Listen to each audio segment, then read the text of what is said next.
आज हम लोग पढ़ेंगे ज्योग्राफी में हाइड्रोस्फीयर का सेकंड पार्ट 2 वीडियो। ठीक है, ये बहुत ही इंटरेस्टिंग वीडियो होगा क्योंकि इसमें हम लोग ज्वार भाटा से रिलेटेड सारे जो क्वेश्चंस तुम लोग के बोर्ड में आते हैं, ठीक है, वो सारे डिस्कस करेंगे।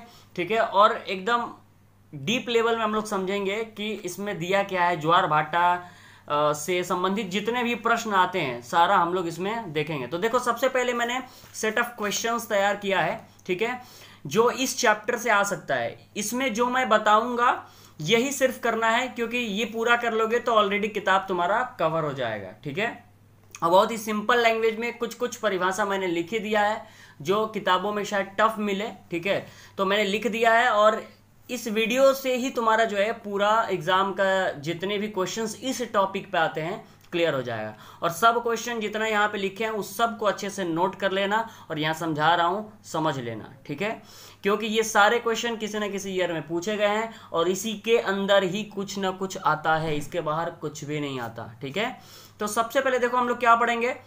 ज्वार भाटा क्या है, अपकेंद्री बल क्या है, ज्वार भाटा का कारण क्या है, ग्रहण कैसे लगता है, ज्वार भाटा कितने प्रकार का है।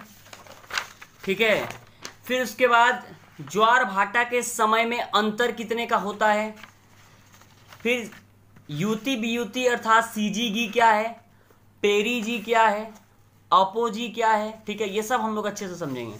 फिर ज्वारीय भित्ति क्या है, ज्वार भाटे का लाभ और हानि क्या है। ठीक है, तो हम लोग शुरू करते हैं। तो सबसे पहला क्वेश्चन, ज्वार भाटा क्या है। ठीक है, सबको पता होगा ज्वार भाटा क्या है। नदी के पानी में जो पानी का उतार और चढ़ाव होता है, ठीक है, उसी को ज्वार और भाटा कहते हैं। जब नदी का पानी ऊपर की तरफ उठता है, ठीक है, तो उसे ज्वार कहते हैं, और जब नीचे की तरफ जाता है तो उसे भाटा कहते हैं। तो ये हो गया ज्वार भाटा, यानी जल की सतह का ऊपर से नीचे आने जाने की जो प्रक्रिया है उसे ज्वार भाटा कहते हैं। ठीक है, ठीक है, ये सब लोगों ने पढ़ा भी था और सब लोगों ने देखा भी होगा, ठीक है, कि ज्वार भाटा आता कैसे है।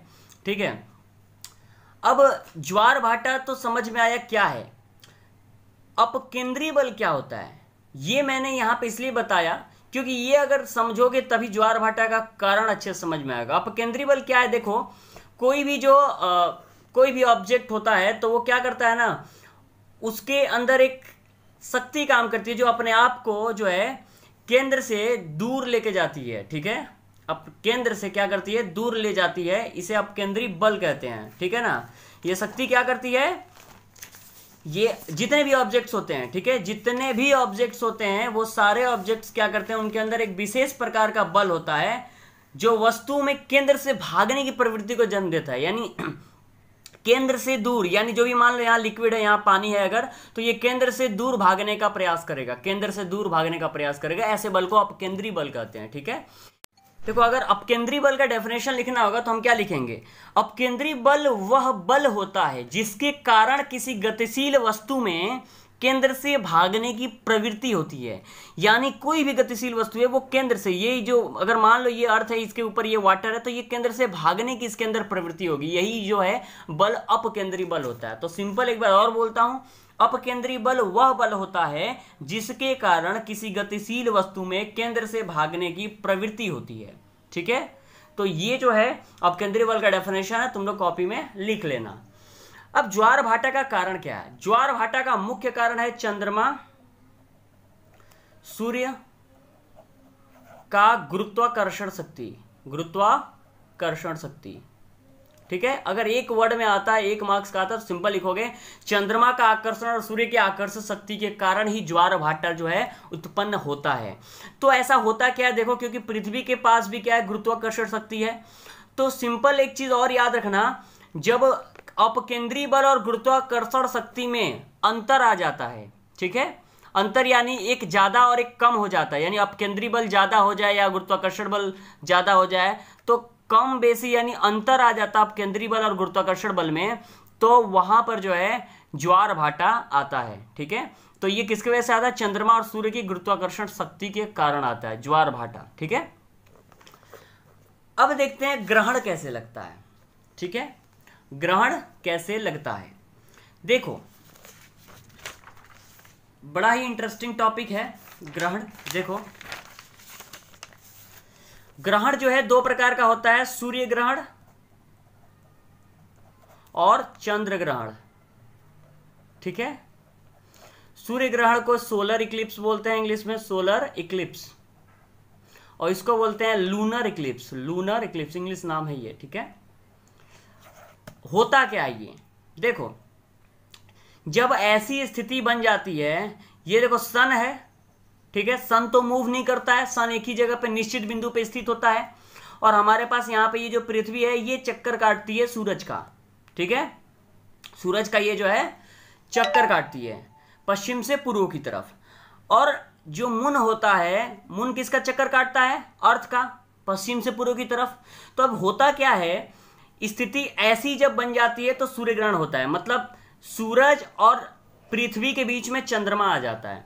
तो देखो सूरज की जितनी जितनी किरणें हैं वो सब कौन ले रहा है? मून ले रहा है, यानी सूरज की किरण अर्थ पे पहुंच ही नहीं पा रही है एक पर्टिकुलर जगह पे। ठीक है, तो यहां पे क्या हो रहा है? अंधेरा हो जा रहा है। तो इस स्थिति को हम कहते हैं सूर्य ग्रहण की स्थिति। ठीक है, तो सूर्य ग्रहण की स्थिति कब बनती है? जब चंद्रमा पृथ्वी और सूरज के बीच में आ जाता है तो सूर्य ग्रहण। तो ऐसे ग्रहण लगता है। ठीक है, क्योंकि ये मूव करते करते क्या करता है, एक टाइम आता है जो अर्थ और सन के बीच में चलाता है मून। तो ये हो गया सूर्य ग्रहण।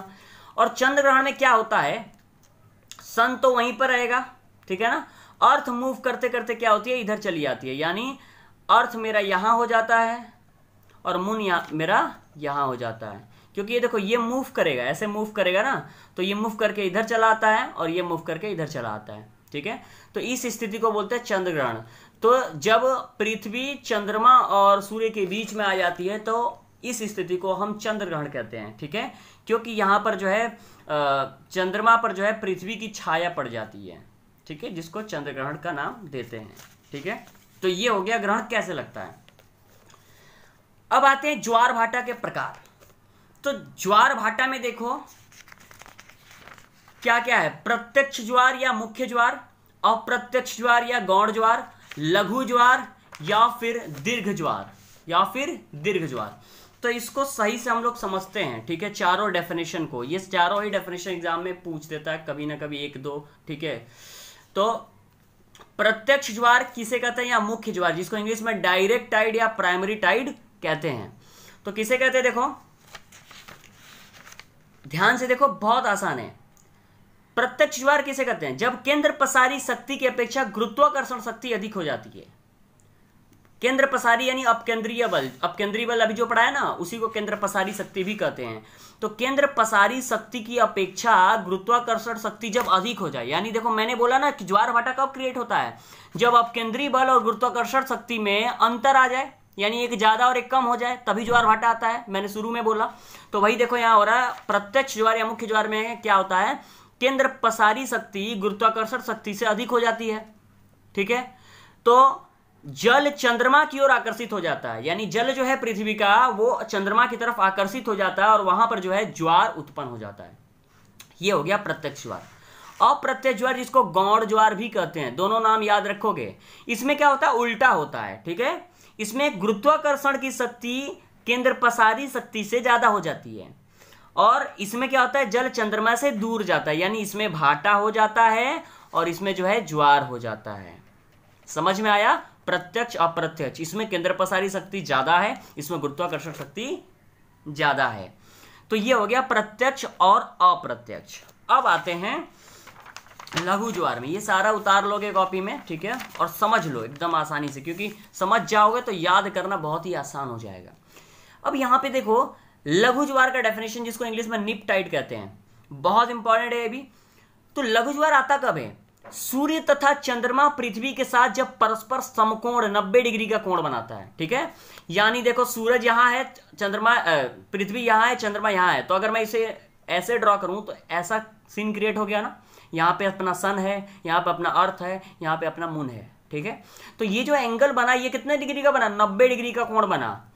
तो जब सूर्य तथा चंद्रमा पृथ्वी के साथ परस्पर समकोण 90 डिग्री की स्थिति में होती है, तब शुक्ल पक्ष और कृष्ण पक्ष के सप्तमी अष्टमी के दिन लघु ज्वार आता है। ये शॉर्ट क्वेश्चन में तो 50 बार पूछ चुका है कि लघु ज्वार कब आता है, शुक्ल पक्ष कृष्ण पक्ष, सप्तमी, अष्टमी, ये याद रखना। तो कब आता है? शुक्ल पक्ष और कृष्ण पक्ष के सप्तमी अष्टमी को। और किस स्थिति में आता है? जब सूरज, पृथ्वी और चंद्रमा तीनों जो है समकोण की स्थिति में होते हैं, तो लघु ज्वार आता है। लघु ज्वार मतलब क्या है? थोड़ा ज्वार कम आएगा, उतना पावरफुल ज्वार नहीं होगा। तो कैसे पावरफुल होगा? देखो, ये पृथ्वी यहां पर है, ठीक है। स्थिति ऐसी है कि गुरुत्वाकर्षण शक्ति पूरा अपने जोरों से काम नहीं कर पाता है, ठीक है। तो सिंपल याद रखो कि लघु ज्वार तब आता है जब सूर्य और चंद्रमा पृथ्वी के साथ परस्पर 90 डिग्री समकोण का स्थिति बनाते हैं, और ये शुक्ल पक्ष, कृष्ण पक्ष के सप्तमी अष्टमी के दिन आता है। क्लियर हो गया? अब आते हैं दीर्घ ज्वार। तो दीर्घ ज्वार लघु ज्वार का उल्टा होगा, यानी यहाँ पे जो ज्वार है बहुत काफी पावरफुल होगा। तो यह आता किस दिन है? यह पूर्णिमा तथा अमावस्या के दिन सूर्य, पृथ्वी तथा चंद्रमा एक सीधी रेखा में आ जाते हैं, तब ये जो है दीर्घ ज्वार आता है। देखो कैसे, एक बार आराम से समझते हैं। देखो, जो पूर्णिमा और अमावस्या के दिन क्या होता है, सूरज, पृथ्वी और चंद्रमा तीनों स्ट्रेट लाइन में आ जाता है, एक रेखा में आ जाता है। इस तरह सूरज, चंद्रमा, पृथ्वी, सूरज, पृथ्वी, चंद्रमा, यानी दोनों स्थिति में ही दीर्घ ज्वार आता है, ठीक है।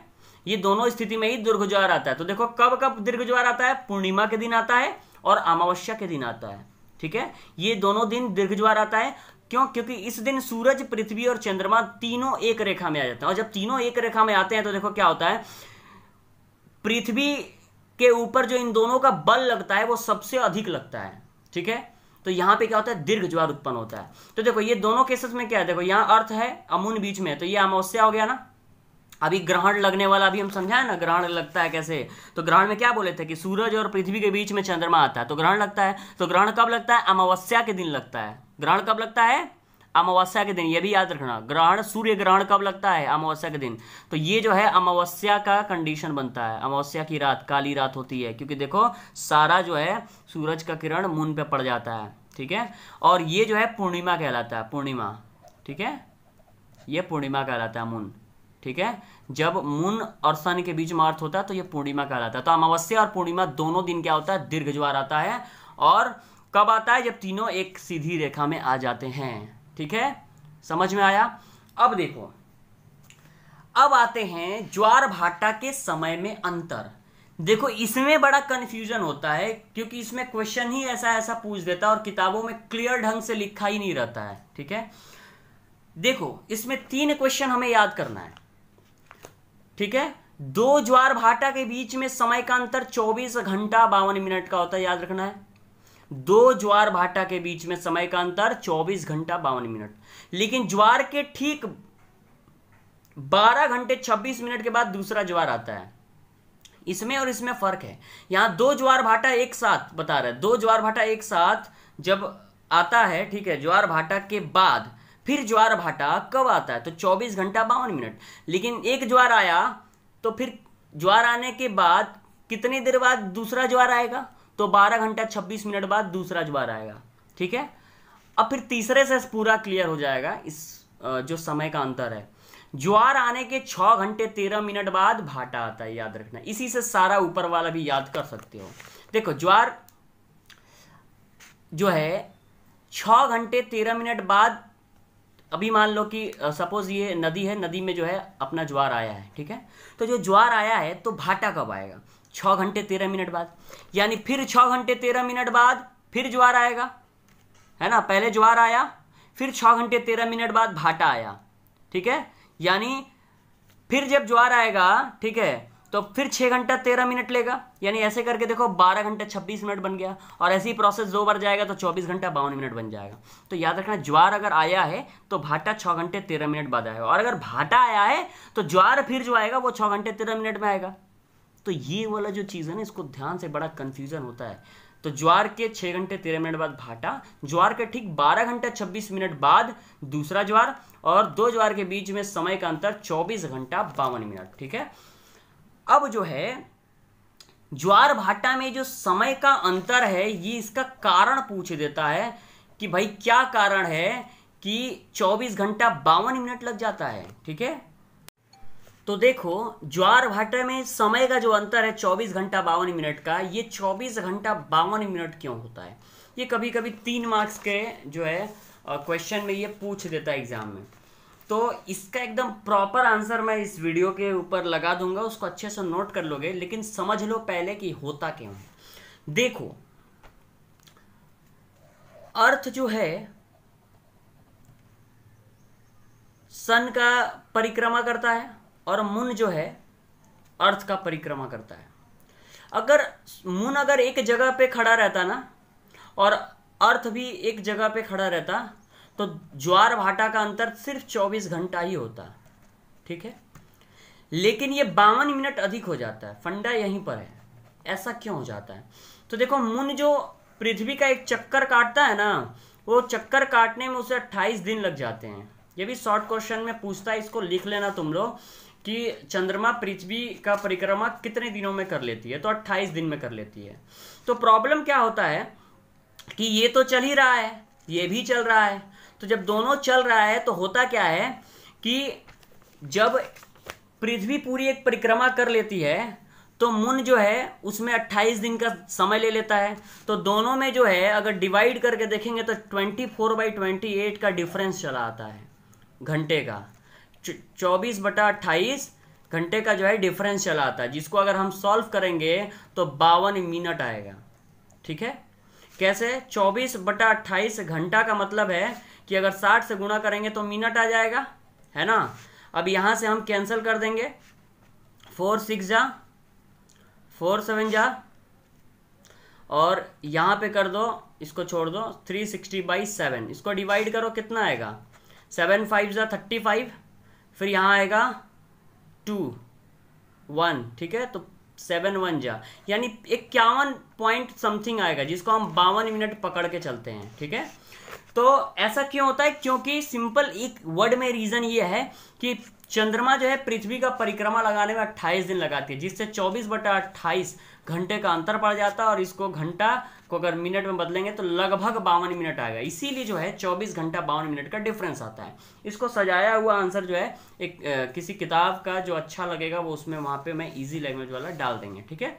अब आते हैं युति वियुति क्या है, ठीक है। तो युति वियुति को इंग्लिश में सीजी घी कहते हैं। इंग्लिश वाला टर्म भी याद रखा करोगे, क्योंकि ये वेस्ट बंगाल बोर्ड है, ठीक है। यहाँ पे अजूबे होते हैं। यहाँ पे क्या है कि वो हिंदी में लिख देगा सीजी घी, समझ रहे हो ना। तो अगर इंग्लिश नहीं याद रहेगा तो प्रॉब्लम हो जाएगा। तो सीजी घी क्या है? जब सूर्य, चंद्रमा और पृथ्वी एक सीधी रेखा में आ जाते हैं तो इस स्थिति को सीजी घी कहते हैं। तुम लोग जानते हो सीधी रेखा में आते हैं तो दीर्घ ज्वार होता है, तो इसलिए यहाँ पे उच्च ज्वार होता है, ठीक है। तो युति वियुति क्या है? जब तीनों एक सीधी रेखा में आ जाते हैं, ठीक है। उसके बाद उपभू, जिसको पेरिजी कहते हैं, भूमि नीच भी कहते हैं, ठीक है। तो पेरिजी उपभू क्या है? जब चंद्रमा और पृथ्वी में निकटतम दूरी हो, यानी चंद्रमा और पृथ्वी में सबसे कम दूरी हो, तो उस स्थिति को पेरिजी कहते हैं, ठीक है। सबसे कम दूरी हो जब इन दोनों के बीच में, ठीक है। तो जब सबसे कम दूरी होगा इन दोनों के बीच में तो ज्वार तो ज्यादा आएगा, क्योंकि अट्रैक्शन यानी आकर्षण ज्यादा होगा। तो उपभू की स्थिति में ज्वार अधिक, ज्वार की जो ऊंचाई होती है वो अधिक होती है। अब आते हैं पेरिजी के बाद अपोजी क्या है, ठीक है। अपोजी, ये है अपोजी। तो अपोजी को अपभू कहते हैं और भूमि उच्च कहते हैं। इसमें क्या होता है? चंद्रमा और पृथ्वी के बीच की दूरी सबसे अधिक हो जाती है, अधिकतम दूरी हो जाती है। तो अधिकतम दूरी होगी तो क्या होगा? अट्रैक्शन कम होगा, यानी ज्वार की ऊंचाई कम होगी, ठीक है। अच्छा, अब उसके बाद जो है लास्ट 2 क्वेश्चन, ज्वारीय भित्ति किसे कहते हैं और ज्वार भाटे का लाभ और हानि क्या है। ज्वार भाटा का लाभ, हानि और ज्वारीय भित्ति का जो डेफिनेशन है मैं ये वीडियो में लगा दूंगा, उसको बढ़िया से उतार लेना। तो वो तो लैंग्वेज उतार लोगे, कोई दिक्कत नहीं है, लेकिन पहले हम लोग समझ लेते हैं कि ज्वारीय भित्ति होता क्या है, ठीक है, ताकि याद करने में आसानी हो। देखो होता क्या है, ज्वारीय भित्ति क्या है? जो नदियां बह करके जाती हैं, क्योंकि हर नदी क्या होता है किसी न किसी समुद्र में गिरता है, तो जो उनका मुहाना होता है वहां पे जब ज्वार आता है तेजी से, तो क्या होता है कि ये समुद्र का जो तरंग होता है, जो लहरें होती हैं, ठीक है, वो इसके ज्वार से टकराती हैं, और वहां टकरा करके क्या होता है, एक बहुत बड़ा जो है पानी का फुहारा, मतलब एक बहुत ऊंचाई जो है इसके ज्वार का ऊंचाई बहुत अधिक हो जाता है, और वहां पे जो पानी है एक दीवार की भांति जो है वहां पे खड़ा हो जाता है, ठीक है। जब ज्वार की, जो नदी का ज्वार आता है वो समुद्र के लहरों से टकराता है, तो उसमें क्या होता है एक बहुत बड़ा दीवार की भांति पानी खड़ा हो जाता है, ठीक है, तरंगे खड़ी हो जाती हैं, जिसको हम बोलते हैं ज्वारीय भित्ति। भित्ति मतलब दीवार होता है, ठीक है। ज्वारीय भित्ति को कहीं कहीं पर हम एगर भी कहते हैं और कहीं पर हम बान भी कहते हैं। तो याद रखना, हुगली नदी में कलकत्ते का जो हुगली नदी है, हुगली नदी में जो ज्वारीय भित्ति बनता है उसको हम बान कहते हैं, ठीक है। बहुत ही डेंजरस होता है, ठीक है। इसके लपेटे में जो भी आता है वो डूब जाता है। तो याद रखना, हुगली नदी में जो है ज्वारीय भित्ति को बान कहते हैं, ठीक है। अब ज्वार भाटे का लाभ एवं हानि क्या है, देखो ये किताब में मिल जाएगा, इसमें समझने वाली कोई बात नहीं है, ठीक है। फिर भी नॉर्मल सी बात है, ज्वार भाटे से क्या हो जाएगा, ज्वार भाटा एक मेहतर का काम करता है, मेहतर यानी साफ सफाई का, ठीक है। ये क्या करता है, ज्वार आता है तो जितने भी घाट पे गंदगी होता है उसे साफ करके लेके चला जाता है, तो ये मेहतर का काम किया। दूसरी बात, मछुआरों के लिए बड़ा फायदा होता है, ज्वार जब आता है तो मछलियां जो है काफ़ी मछलियां पकड़ने में आसानी होती है, जो मछुआरे होते हैं, ठीक है। तट के करीब जो है मछलियां चली आती हैं। तो और भी बहुत सारे इनकी हानि भी है, लाभ भी है। जैसे अगर हम भाटे से हानि बोलें तो जो बड़े बड़े हमारे जो बंदरगाह होते हैं, बंदरगाह पे जो सामान लोडिंग करके आता है, तो भाटा होने के कारण क्या होता है, वो उस जगह पे पहुंच नहीं पाता है, बहुत पहले ही उसे रुकना पड़ जाता है, क्योंकि पानी नहीं रहेगा तो वहां पहुंचेगा कैसे, ठीक है। तो ये सब जो है लाभ और हानि है, इसे अच्छे से याद कर लेना है, ठीक है। तो इसी वीडियो से सारा तुम लोग का कंप्लीट हो जाएगा, कुछ अदर जो है लिखने की जरूरत नहीं पड़ेगी। इसमें जो मैंने बताया लिखा वो लिख लेना, इसके बाहर एक भी किताब में एक्स्ट्रा नहीं मिलना चाहिए, ठीक है।